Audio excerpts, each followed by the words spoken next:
16 বছরের অপেক্ষার অবসান, আর্জেন্টিনাকে কাঁদিয়ে বিশ্ব চ্যাম্পিয়ন স্পেন। বিদায়বেলায় লিওনেল মেসিকে চ্যাম্পিয়ন করে যে পাণ্ডুলিপিটা লেখা ছিল সেটা ছিন্ন ভিন্ন করে দিল নিকো ইয়ামালরা।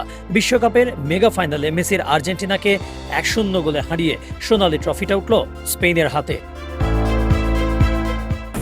আমাদের উঠে দাঁড়াতে হবে। স্পিড সকল অন্যায়ের বিরুদ্ধে রুখে দাঁড়ানোর এনার্জি পার্টনার। গোলশূন্য পুরো ম্যাচ, গোলশূন্য অতিরিক্ত সময়ের প্রথম 15 মিনিট। তবে অতিরিক্ত সময়ের সেকেন্ড হাফে বদলে যায় সমীকরণ। 106 মিনিটে নিকো উইলিয়ামসের ব্যাকপাস থেকে ফেরান তোরেসের ম্যাজিক্যাল গোলে স্তব্ধ হয়ে যায় আর্জেন্টিনা।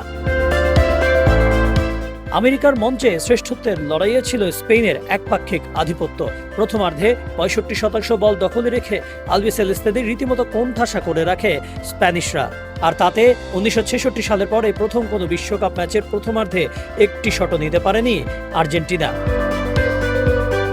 বিরতির পর আক্রমণের ধার বাড়াতে কৌশল বদলান দু দলের কোচই। ম্যাচের 68 মিনিটে ডেডলক ভাঙার সুবর্ণ সুযোগ পায় স্পেন। লামিনে ইয়ামালের নিখুঁত ক্রস থেকে ফেরান তোরেসের বুলেট গতির হেড। আর্জেন্টিনা ত্রাতা হয়ে আবারও গোলপোস্টের নিচে দেয়াল তোলেন বাজপাখি খ্যাত এমিলিয়ানো মার্তিনেজ। ম্যাচের শেষ মিনিটে নাটকীয়তায় রূপ নেয় খেলা।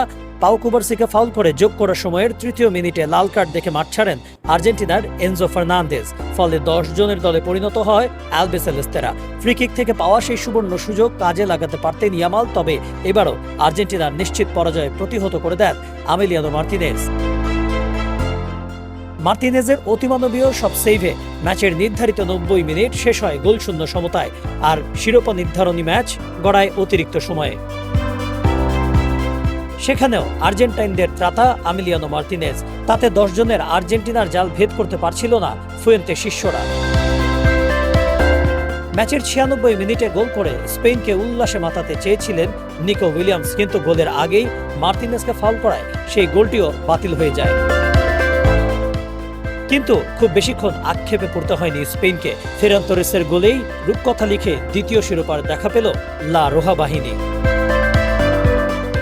কনক মাহমুদ, দেশ টিভি, নিউ ইয়র্ক, ইউএসএ।